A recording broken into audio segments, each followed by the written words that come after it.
Price God. போன முறை நம்ம பார்த்த வார்த்தைகள் ஞாபகம் இருக்கா? கொஞ்சம் நம்ம நினைவு கூர்ந்து நம்ம அடுத்ததுக்குள்ளே போகலாம். போன தடவை நம்ம பார்த்த காரியங்கள், கர்த்தருடைய வல்லமையை பார்த்தோம். அந்த வல்லமை எங்கேருந்து வந்த வல்லமை? அவருடைய அதிகாரத்திலிருந்து. நீங்கள் இதெல்லாம் போட்டிங்கன்னா ஞாபகம் வந்துடும்மா. ஆமாம், அவருடைய அதிகாரத்தில், அதிகாரத்தின் கீழே வாழக்கூடிய வாழ்க்கை அது எவ்வளோ முக்கியம். இன்றைக்கி உலகத்தில் அதிகாரத்தின் கீழே வாழ மக்களுக்கு விருப்பம் இல்லை. சாத்தான் விழுந்து போகிறதுக்கு முன்னமே ஆண்டவர் படைத்த தூதனாக ஒரு கூட்ட தூதர்களுக்கு ஒரு தலைவன், ஒரு ஆர்க் ஏஞ்சல் அவன் இல்லையா, ஒரு தூதக்கூட்ட தலைவனாக இருந்து அதிகாரத்துக்கு கீழ்ப்படிய ஒப்பு கொடுக்க விரும்பாம அவன் தேவனுடைய அதிகாரத்தை மீறி அவன் விழுந்து போன பிறகு மனித குலத்தை விழ செய்வதற்கு அவன் பல யுக்திகள் பயன்படுத்தினாலும் மனித குலத்தை அவன் விழ செய்தது தேவனுடைய அதிகாரத்தின் கீழே இருந்து மனிதனை விளக்குவது. இப்போ இன்றைக்கும் மனிதர்களுடைய வாழ்க்கையில் இருக்க பெரிய பிரச்சனைகள் என்னது?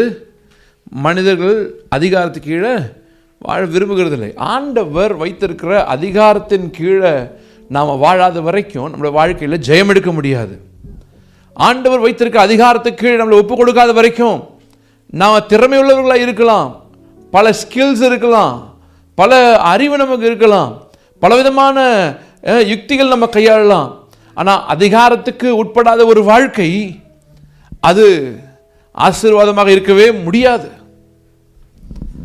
அதனால தான் எந்த ஒரு பகுதிகளையும் அதிகாரத்துக்கு உட்பட்டு வாழ வேண்டும். அரசாங்கம் வைத்திருக்க அதிகாரத்துக்கு உட்பட வேண்டும். தேவனுடைய வார்த்தை பல இடங்களில் அதிகாரத்துக்கு நாம் உட்பட்டு வாழ வேண்டும் என்று போதிக்குது. இந்த பிரான்ஸ் தேசத்தில் பலர் அதிகாரத்துக்கு விலகி வாழுகிறார்கள். சில டாபிக்லாம் பேசினா சென்சிட்டிவாக இருக்கும். ஆனால் சத்தியம் மாத்திரம்தான் விடுதலை கொண்டு வர முடியும்.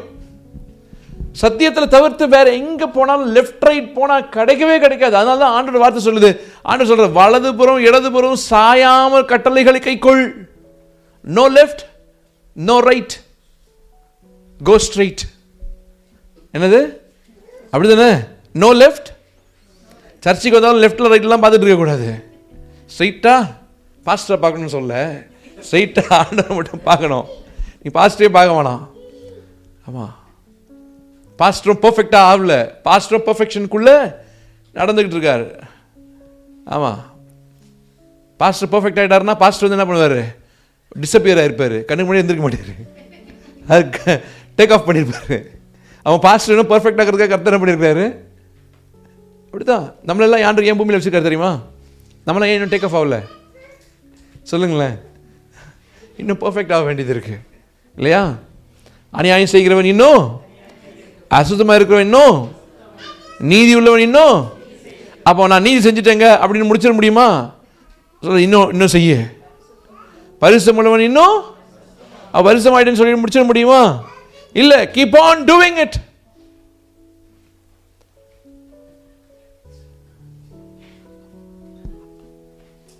அப்போ நோ லெஃப்ட் நோ ரைட், வலதுபுறம் இடதுபுறம் சாயாத கட்டளைகளை கைக்கொள்.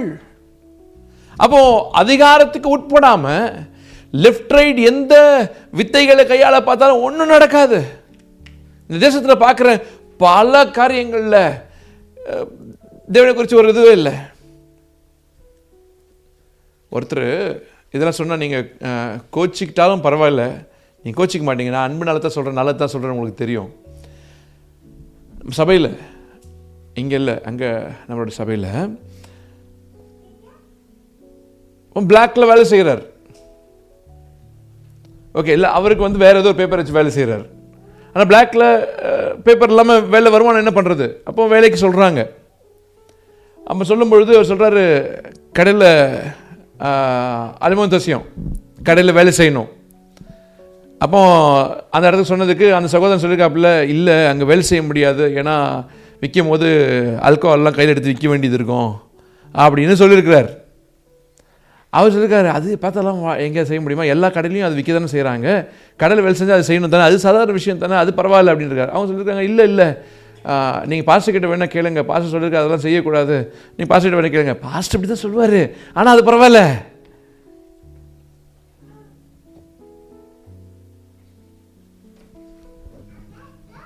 சத்தியம் ஒன்று தான், அதுக்கு லெஃப்ட் ரைட் காம்ப்ரமைஸ்க்கெலாம் எதுவும் தேடவே முடியாது. பாட்டில் எடுத்து கையில் இன்னொரு ஒருத்தர் சந்தித்தேன், பாஸ்டர் நான் பிஸ்னஸ் பண்ணுறதுக்காக கமிட் பண்ணியிருக்கிறேன் பாஸ்டர், இப்படி சில பார்ட்னர்ஸ்லாம் சேர்ந்து பிஸ்னஸ் பண்ண போகிறோம் பாஸ்டர். என்ன பிஸ்னஸ் பண்ண போகிறீங்க பாஸ்டர்? அலிமுத்தசியம் கடை ஒன்று நாங்கள் எடுக்கலான் இருக்கோம் பாஸ்டர், இத்தனை ஆயிரங்கள் நாங்கள் இன்வெஸ்ட் பண்ணுறோம் பாஸ்டர், எடுக்கலாம் பாஸ்டர், நாங்கள் சேர்ந்து செய்யலான்னு பார்ட்னர்ஷிப்போடு நான் எடுக்கிறோம் பாஸ்டர். சரி, அலிமுத்தசியம் இப்படி ஒரு பிரச்சனை இருக்குது, பாட்டில் விற்கணும், சிகரெட் விற்கணும், பிரச்சனை இல்லையா, இதெல்லாம் இருக்கே அப்படின்னு ஒன்று. இல்லை பாஸ்டர், பார்ட்னர்ஷிப்பில் அவங்க நான் ஒரு பங்கு தான் கொடுக்குறேன், மற்ற 2 பங்கு அவங்க கொடுக்குறாங்க தானே pastor.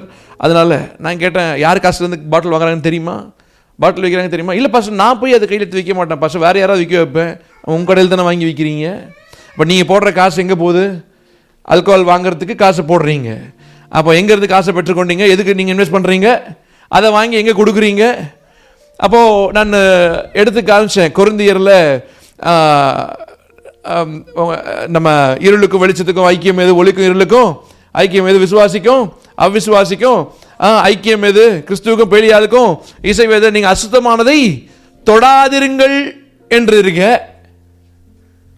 Do not touch unclean things. Do not touch the unclean. அசுத்தமானதை தொடாதிருங்கள் இருக்கு.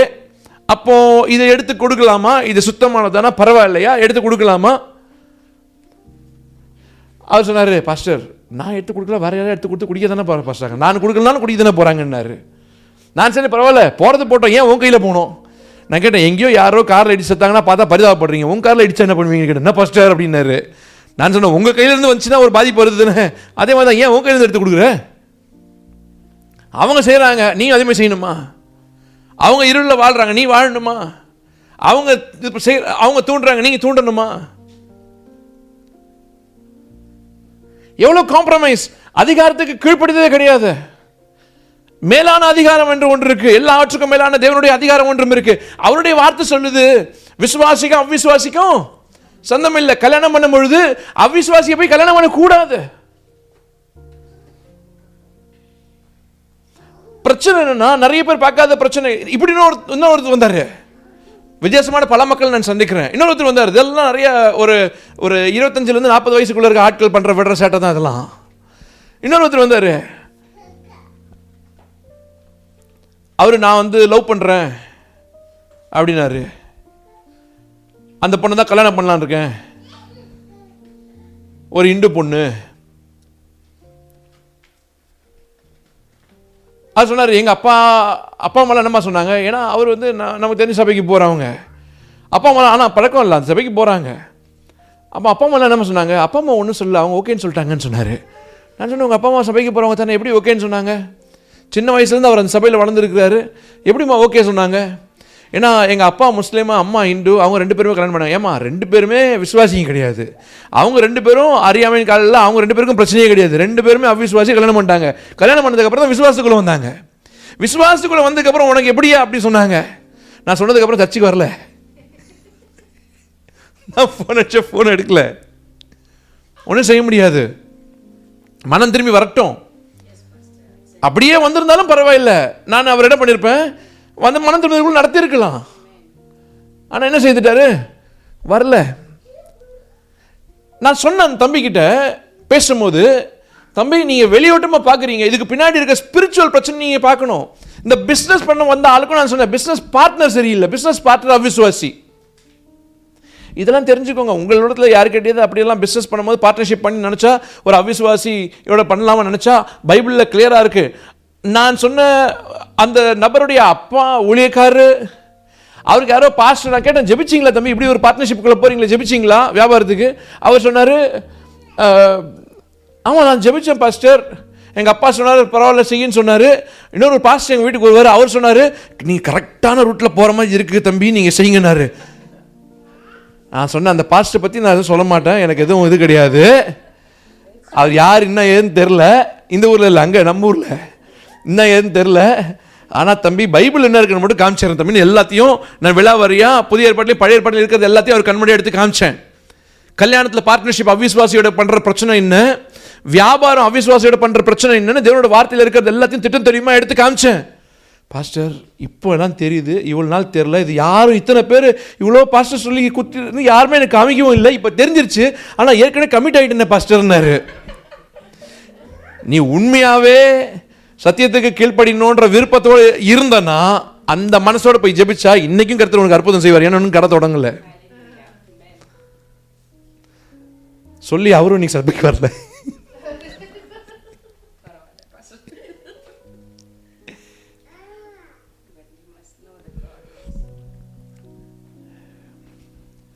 இதுக்கு பின்னாடி என்ன பிரச்சனைனா ஸ்பிரிச்சுவலாக பிரச்சனை இருக்கு, ஆவிக்குரிய போராட்டங்கள் இருக்கு. என்னைக்கு ஒரு பார்ட்னர்ஷிப்குள்ள தவறாக அந்நிய நுகத்திலே அவ்விசுவாசிகளோட பிணைக்கப்படாதிருங்கள் தெளிவாக வேதத்தில் போதிச்சிருக்கும் பொழுது, மீறி போகும்பொழுது அதில் நிச்சயமாக பிரச்சனை இருக்குது. அந்த கான்சிக்வன்ஸ் சந்திச்சு தான் ஆகணும். சிலர் அதை சொல்லி சபைக்கு வந்து ஆனால் மீறி அப்படிப்பட்ட காரியங்களையும் போகிறவங்களும் இருக்கிறாங்க, எவ்வளோ எடுத்து சொல்லியும். அதிகாரத்துக்கு கீழே வாழ விருப்பம் இல்லை, ஏன்னா அதிகாரத்துக்குள்ள வாழும் பொழுது பல கம்ஃபர்ட் நம்ம இழக்க வேண்டியது இருக்கு. பிள்ளைகள் தாய் தகப்பனுக்கு கீழ்ப்படிந்து வாழ வேண்டும் என்பது தேவன் கொடுத்திருக்கிற அதிகாரம். நான் பல நேரங்களில் யோசிச்சிருக்கிறேன் எனக்கு அந்த வார்த்தையை சொல்றது தகுதி இருக்கான்னு சொல்லி. ஏன்னா சின்ன வயசுல தகப்பனை மோசமாக எதிர்த்த ஒருத்தன், நல்லவன்லாம் இல்லை, மிகவும் மோசமானவன். எத்தனை பிள்ளைங்க அப்பாவை அவ்வளோ மோசமாக ட்ரீட் பண்ணியிருக்காங்கன்னு தெரியாது. பவுல் சொன்ன மாதிரி அவர்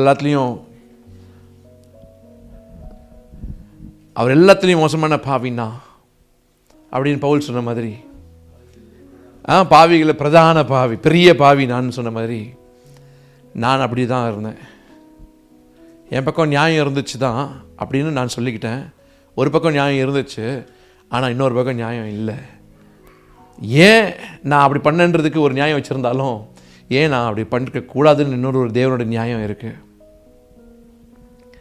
என்னோட அப்பா 46 வயசில் இறந்துட்டாங்க ஒரு ஆக்சிடெண்ட்டில். எனக்கு அப்போ 19 வயசு கூட ஆகலை. வருஷ கணக்கில் அழுதுருக்கிறேன். என்ன தான் என் தகப்பன் என்னை எப்படி நடத்தியிருந்தாலும் என் தகப்பனை நான் இப்படி நடத்தியிருக்க கூடாதுன்னு அழுதுருக்கிறேன். ஒரு பாட்டு இருக்குது, என்னை நேசிக்க ஒரு இருதயம்னு ஒரு பாட்டு ஒன்று இருக்குது யூடியூப்பில். யாராவது நீங்கள் பார்க்காதவங்க இருந்தீங்கன்னா நீங்கள் தேடி பாருங்கள். அந்த பாட்டு நான் எழுதும் பொழுது 2007 வருஷம் ஒரு சூழ்நிலை உடைக்கப்பட்டு, ஆனால் என்னோடய அப்பா இருந்ததுக்கப்புறம் அவருடைய நினைவில் வச்சு சில காரியங்களை எழுதி, ஆனால் வாலிப பிள்ளைகள் அதை கேட்கும் பொழுது அதை அவங்களுக்கு தொடப்படணும், அவங்க உயிரோடு இருக்கும்பொழுது, தகப்பன் தாயும் உயிரோடு இருக்கும்போது அவர்களை கனம் பண்ண வேண்டும் அப்படிங்கிறதுக்காக நான் அந்த பாடலை எழுதுறதுக்கு ஆவியானவர் எனக்கு கொடுத்த அந்த பாடலை நான் ரொம்ப வருஷங்கள் கழித்து தான் வெளியிட்டேன். அந்த பாடலை எத்தனையோ வருஷங்கள் கழித்து தான் வெளியிட்டேன். ஆனால் என்ன சிஸ்டர், ஆமாம் ஷோர், முடித்த உடனே நான் உங்களுக்கு சொல்கிறேன். அப்போது நோக்கம் என்னென்னு சொன்னால், எனக்குள்ளே அவ்வளோ வருஷங்கள் அழுதும் எனக்கு லேஸில் என்னோடய வழி போகவே இல்லை. நான் என்னோடய அப்பாவுக்கு செய்ததை இன்றைக்கி அப்பா அம்மாவுக்கு செவி கொடுக்க கீழ்ப்படிய விருப்பம் இல்லை, அதிகாரத்துக்கு உட்பட விருப்பம் இல்லை. ஏன் தெரியுமா? we lose our comforts. பாஸ்டர்மாருங்க நம்ம நடத்துகிற தலைவர்கள் சொல்லிக் கொடுக்கறது நம்ம கேட்கறதுக்கு விருப்பம் கிடையாது. ஏன் தெரியுமா? we are not comfortable. அவங்க நம்மளை டிசிப்ளின் பண்ணும் பொழுது, நம்மளை திருத்தும் பொழுது, நம்மள இடத்துல சில காரியங்களை கடிந்து கொண்டு அவங்கள சிச்சிக்கும் பொழுது நமக்கு அது கம்ஃபர்டபுளாக இல்லை. இவர் யார் என்ன சொல்கிறதுக்கு? சபையாக இல்லை, ஒளியமாக இல்லை என்று நினைக்கலாம். நான் ஆண்டவர் எப்பொழுதும் ஆண்டவர் வைத்திருக்கிற அந்த ஹைரார்கி, அந்த அத்தாரிட்டி, அதை ஆண்டவர் ரெஸ்பெக்ட் பண்ணுவார். பழைய ஏற்பாட்டில் போன தடவை நம்ம பார்த்தோம், அத்தாரிட்டியை பற்றி நிறைய விஷயங்கள் பார்த்தோம். உங்களுக்கு கொஞ்சமாக ஞாபகம் இருக்குன்னு நினைக்கிறேன். பழைய ஏற்பாட்டில் நமக்கு தெரியும், இஸ்ரவேல் மேலே முதல் ராஜாவாக சவுலை ஆண்டவர் அபிஷேகம் பண்ணினார். சாமுவேல் தீர்க்கதரிசியை கொண்டு ராஜாவாக அவன் அபிஷேகம் பண்ணப்பட்டான். ஆனால் சவுல் தேவனுடைய வார்த்தையை செவி கொடுக்கறதை காட்டிலும் அவன் தன்னுடைய விருப்பங்களுக்கு என்ன பண்ணான், சில காரியங்களெல்லாம் செய்தான். அப்போ சாமுவேல் தீர்க்கதரிசி தேவனுடைய வார்த்தையை நிறைவேற்றினான்னு சொன்னும் கேட்கும் பொழுது, நான் நிறைவேற்றினேன் என்று தான் சவுல் சொன்னான். அப்படியானா என் காதுகளில் விழுகிற ஆடு மாடுகளோட சத்தத்தை என்ன, ஏன்னா அமலேக்கியரை எல்லாவற்றையும் முற்றிலுமாக அழிக்கத்தானே நான் சொல்லியிருந்தேன். அவன் சொன்னான், உங்கள் தேவனாகிய கர்த்தருக்கு பலியிடும்படிக்கு நலமானவைகளை ஜனங்கள் விட்டு விட்டார்கள் என்று சொன்னான். முதல் தரமானவைகளை விட்டு விட்டார்கள், நலமானவைகளை விட்டு விட்டார்கள். எதுக்காகன்னு சொன்ன காரணம், ஆண்டவருக்காகன்னு சொன்னான். உன்னுடைய ஆண்டவருக்காக தான் ஏன் இதை செய்தேன்னு சொன்னான். அவன் துணிகரமாக சாமுவேல் வரத்துக்கு முன்னாடி அடுத்தது தேவனுடைய காரியங்களை அங்கே நிறைவேற்ற வேண்டிய காரியங்களை அவன் சாமுவேல் வரத்துக்கு முன்னாடி முந்தி கொண்டு அவன் செய்தான். தேவன் அதை ஏற்றுக்கொள்ளவில்லை. நீ மதீனமாய் செய்தீர் என்று சாமுவேல் கடிந்து கொண்டான். ஆண்டவர் அவனுடைய ராஜ்யபாரத்திலிருந்து அவனுடைய பரிசுத்தாவின் அவனிடத்தில் விட்டு நீங்கி விட்டார், ராஜ்யபாரத்தை நீக்கி விட்டார். ஆனாலும் அவன் என்ன பண்ணான், அவன் 40 வருஷம் வரைக்கும் அவன் அரசாட்சியிலே தான் இருந்தான்.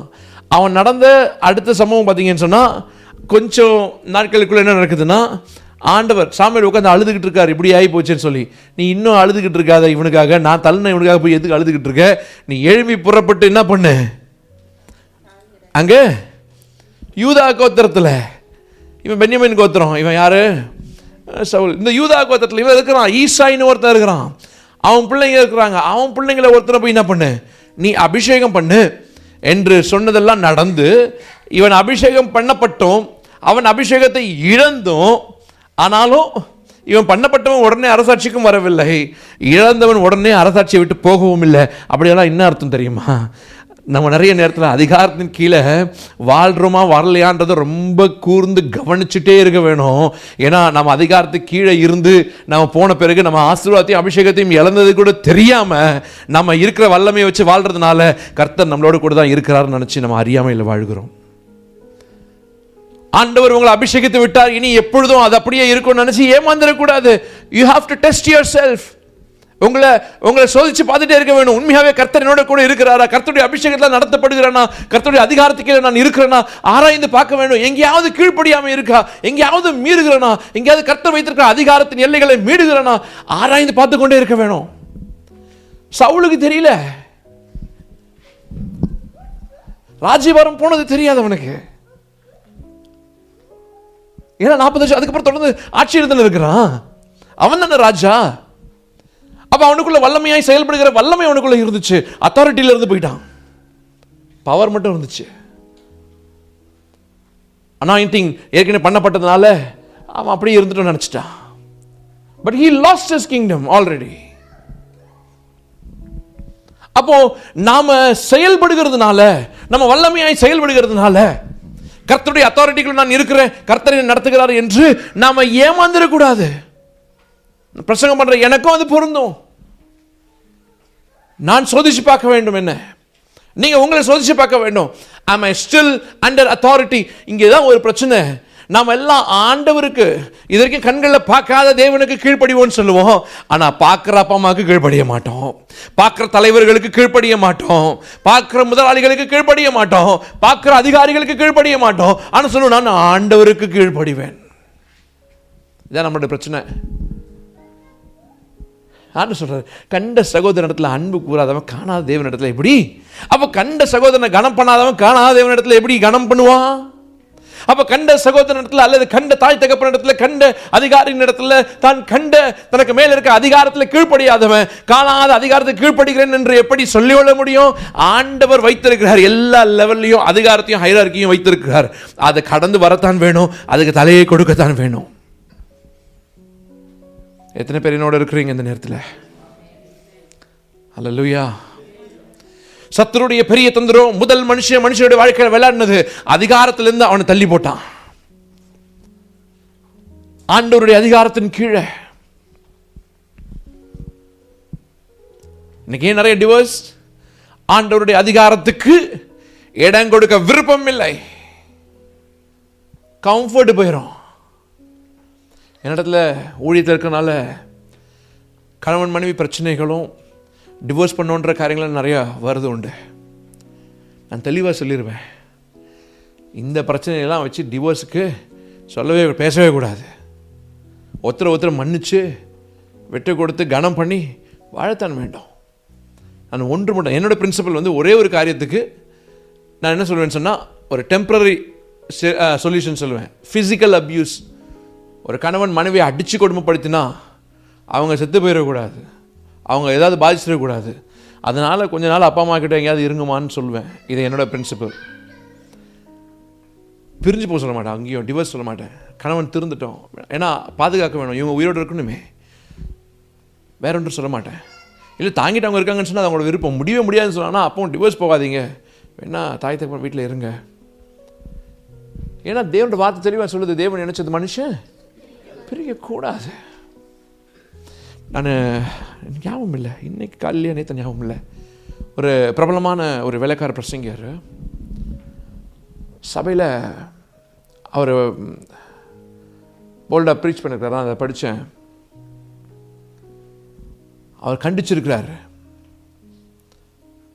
கோஆபிட்டேஷன், லிவ் இன் ரிலேஷன்ஷிப், கல்யாணம் பண்ணாமல் ஒன்றா வாழ்கிறது, பிள்ளைங்க பெற்றுக்கிறது. அவர் சொல்லியிருக்காரு, திருமணம் பண்ணாமல் யாராவது உங்களுடைய மனைவி இல்லாத, உங்களுடைய கணவன் இல்லாத யாரோ ஒருத்தரோட நீங்கள் வாழ்ந்துக்கிட்டு இருக்கீங்களா, குழந்தைய பெற்றுக்கிறீங்களா, லிவ் இன் ரிலேஷன்ஷிப்பில் கல்யாணம் பண்ணாமல் ஆனால் நீங்கள் கோஆபிட்டேஷனில் வாழ்ந்துட்டு இருக்கிறீங்களா, இன்னைக்கு ஒப்பு கொடுங்க, நீங்கள் திருமணம் செய்து வாழணும்னு ஒப்பு கொடுத்து மனம் திரும்பி திருமணத்தை செய்து கொள்ளுங்கன்னு சொல்லி 50 கப்பிள்ஸை ஒப்பு கொடுத்தாங்களாம் திருமணம் செய்து வாழ்றதுக்காக.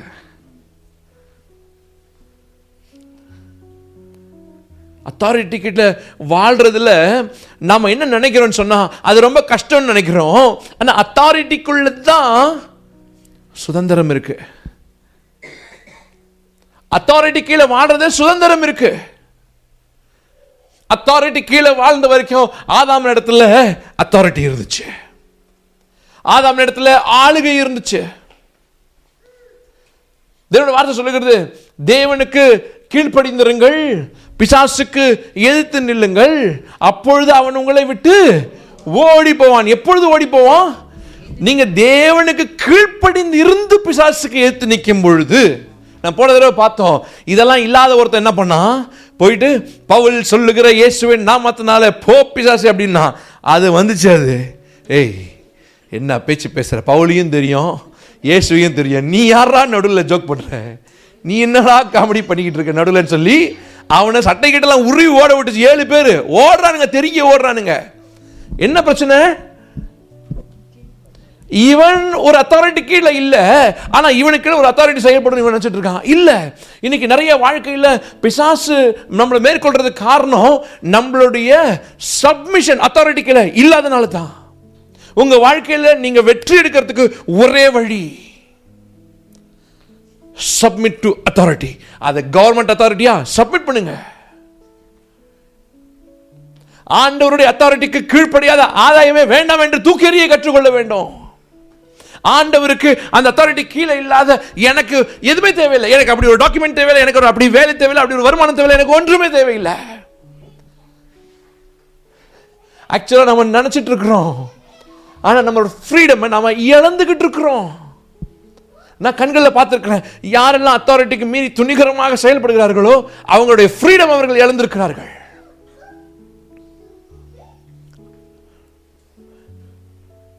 மெட்டீரியல் வேர்ல்ட்லயும் ஃப்ரீடம் கிடையாது, ஸ்பிரிச்சுவல் வேர்ல்ட்லயும் ஃப்ரீடம் கிடையாது. ஏன் தெரியுமா? அத்தாரிட்டிக்கு சப்மிட் பண்ணாதனால. ஒருவேளை நான் பேசுற இந்த டாபிக் உங்களுடைய மனசுல யார் மனசுலயாவது அதை குத்தி வேதனைப்படுத்துதா, ஆண்டவரிடத்தை கேளுங்க, ஆண்டவரே நீ என்னோட ஏதோ பேசுகிறீர், அதுக்கு கீழ்ப்படுகிற இருதயத்தை எனக்கு தாரும் என்று கேளுங்க. நான் உங்களுக்கு பிரசங்கிக்கிற இந்த பிரசங்கம் விடுதலையின் பிரசங்கம். சத்தியம் மாத்திரம் தான் விடுதலை செய்ய முடியும். லெஃப்ட் ரைட் எதுவும் விடுதலை கொடுக்காது. என்னோட வாழ்க்கையில் நான் ருசி பார்த்ததை நான் உங்களோட பகிர்ந்து கொள்றேன். அப்படி இருக்க முடியுமா? முடியும். நான் இன்னும் அப்படித்தான் வாழ ஆசைப்படுறேன். ஏன்னா அதுக்குள்ள அவ்வளவு ஆசீர்வாதங்களை கர்த்தர் வைத்திருக்கிறார். அப்போ இந்த சவுல் அபிஷேகம் போயிருச்சு, தாவீது இதுக்குள்ள வந்துட்டான். இந்த கேப்ல தாவீது அரண்மனையில் ஏறத்துக்கு முன்னாடி சவுல் ராஜ்யபாரத்திலிருந்து இறங்கிறதுக்கு முன்னாடி சவுல் துரத்துறான் தாவீதை. ஒரு சமயம் சவுல் படுத்திருக்கிற இடத்துல போய் சாரை கிழிச்சு கொண்டு வந்து பயந்துட்டான் சவுல். கடைசியில் பார்த்தா அங்கிருந்து தாவீது. ஆனால் தாவீது சொன்ன வார்த்தை, இஸ்ரவேல் ராஜா ஒரு செல்ல பூச்சிவா தேடிட்டு வரீர். ஆனால் விட்டா ஆள் போட்டு தள்ளுறதுக்கு எல்லாம் இருக்கு. ஆனால் ஒன்று சொன்னான், கர்த்தர் அபிஷேகம் பண்ணப்பட்டவன், அத்தாரிட்டி கீழே இருந்து வந்தவன், அவன் மேலே நான் கைப்படக்கூடாது. ஆண்டவருக்கு அது ரொம்ப பிரியமாக இருந்துச்சு. அவன் ஆண்டவர் அவ்வளோ மகிமைப்படுத்தினான், ஆண்டவர் அவ்வளோ கனம் பண்ணினான். தேவனுடைய அதிகாரத்திலிருந்து வந்த சவுல், அவராலே அபிஷேகம் பண்ணப்பட்ட Saul. I should respect that. இன்னைக்கு இந்த பயம்லாம் சபையில் இருக்கிறவங்களுக்கு, நடத்துகிற மூப்பர் மேலேயோ பாஸ்டர் மேலேயோ அந்த பயம்லாம் கிடையாது மக்களுக்கு. மூப்பரோடையே வந்து சண்டை போடுவாங்க, பாஸ்டரோடையே வந்து சண்டை போடுவாங்க. அவ்வளோ அறிவின்மையாக, அவ்வளோ கூட வசனம் தெரியாமல் வாழ்கிறாங்க. அவ்வளோ கூட வசனத்துக்கு கீழ்ப்படிய முடியாத அளவுக்கு ஒரு இறுகின இருதயத்தோட மக்கள் வாழ்கிறாங்க. தாவீது போல பலசாலிகளும் இல்லை. ஆண்டவருடைய அபிஷேகம் ஏமையில் இருக்குடா, நீ யாருடான்னு தூக்கி போடுறதுக்கு எவ்வளோ நேரம் ஆகும்? இல்லை, அவனை தேவன் அபிஷேகித்தார். I have to respect the authority. எந்த அளவுக்கு ரெஸ்பெக்ட் பண்ணான் தெரியுமா? தன்னுடைய உயிரையே எடுக்க வந்த போதிலும் அவன் உயிரை கூட தொடாமல் ஓடி போனான். தன்னை காத்துக்கொள்றதுக்கு ஓடி போனானே தவிர பதிலுக்கு அவருக்கு விதமாக எடுக்கல.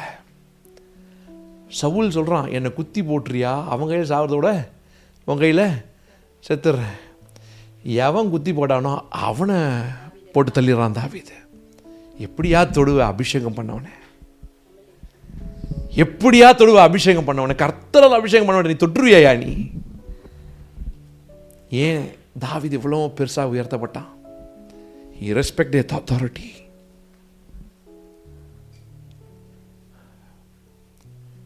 அப்போ அந்த ரெஸ்பெக்ட், அந்த அத்தாரிட்டி ஆண்டவர் ஒவ்வொரு நிலைகளிலையும் வச்சிருக்கிறார்.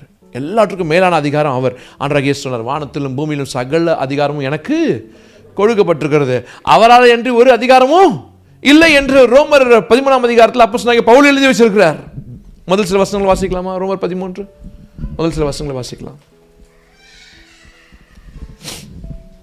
ரோமர் 13 முதல் சில வசனங்களை வாசிக்கலாம்.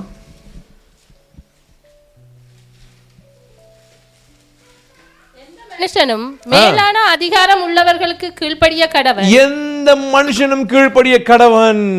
ஏனென்றால் தேவனால் அன்றி ஒரு அதிகாரமும் இல்லை. எதனால? தேவனால அன்றி ஒரு அதிகாரமும் இல்லை. அதனால தான் கீழ்ப்படிய வேண்டும். அதனால என்ன பண்ண வேண்டும்? முதல் வசனம் திரும்பி வாசிக்கலாம் சிஸ்டர். எந்த மனுஷனும் மேலான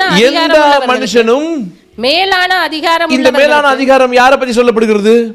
ஒவ்வொரு இடத்துலையும் எது மேலான அதிகாரமோ அந்த அதிகாரம். நான் உங்களோட சொன்னேன், யாரோட சொன்னேன் ஞாபகம் இல்லை. நான் 15 வயசில் படிப்பை நிப்பாட்டிட்டு வேலை செய்ய ஆரம்பிக்கும் போது கூலி வேலை தான். ஒரு டேப்லெட் கம்பெனியில் போய் வேலை செஞ்சுக்கிட்டு இருந்தேன். அதுக்கப்புறம் என்ன பண்ணாங்கன்னு சொன்னால், இந்த டானிக்லாம் வருது இல்லையா, டானிக்கில் நிறைய இந்த ஆம்பிள்ஸ்லாம் வருது இல்லையா, ஆம்பிள்ஸ் தெரியல உங்களுக்கு, அந்த குட்டி குட்டி இதெல்லாம் இன்ஜெக்ஷன் எல்லாம் வரல. அந்த ஆம்பிள்ஸ் வந்து பார்த்திங்கன்னு சொன்னால் வயல்ஸ் ஆம்பிள்ஸ்லாம் இருக்குது. அதில் வந்து பார்த்திங்கன்னா மேலே வந்து அந்த அலுமினியம் இது போட்டு க்ளோஸ் பண்ணியிருப்பாங்க. அதுக்குள்ளே ஒரு ரப்பர் வரும் பார்த்துருவீங்க. அந்த ரப்பர் பார்த்திங்கன்னா எத்தனையோ டெம்பரேச்சரில் நாங்கள் என்ன பண்ணுவோம்னா, அந்த ரப்பர் அப்படியெல்லாம் வந்து மேனுஃபேக்சரிங் கம்பெனிலேருந்து அப்படியெல்லாம் அந்த இன்ஜெக்ஷன் இதில் போடக்கூடாது. அது பார்த்திங்கன்னு சொன்னால் ஒரு தனி யூனிட் இருக்குது, அது கழுவுறதுக்கே ஒரு குறிப்பிட்ட டிகிரியில் வச்சு.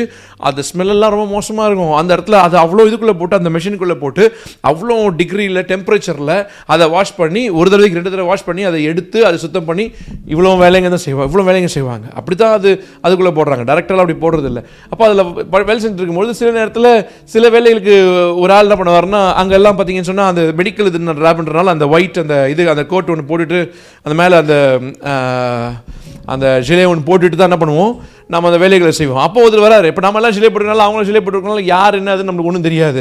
ஒருத்தர் வராரு, கண்ணா பண்ண என்ன இந்த வேலை பண்ணுறா, அந்த வேலை பண்ணியா, அப்படி இப்படின்னு வேலை வாங்கிட்டே இருக்கிறாரு. நம்மளுக்கு வேறு சின்ன வயசு டீனேஜில் யார் இந்த ஆள் வந்து நம்மளை போய் வேலை வாங்கிட்டே இருக்கிறாரு.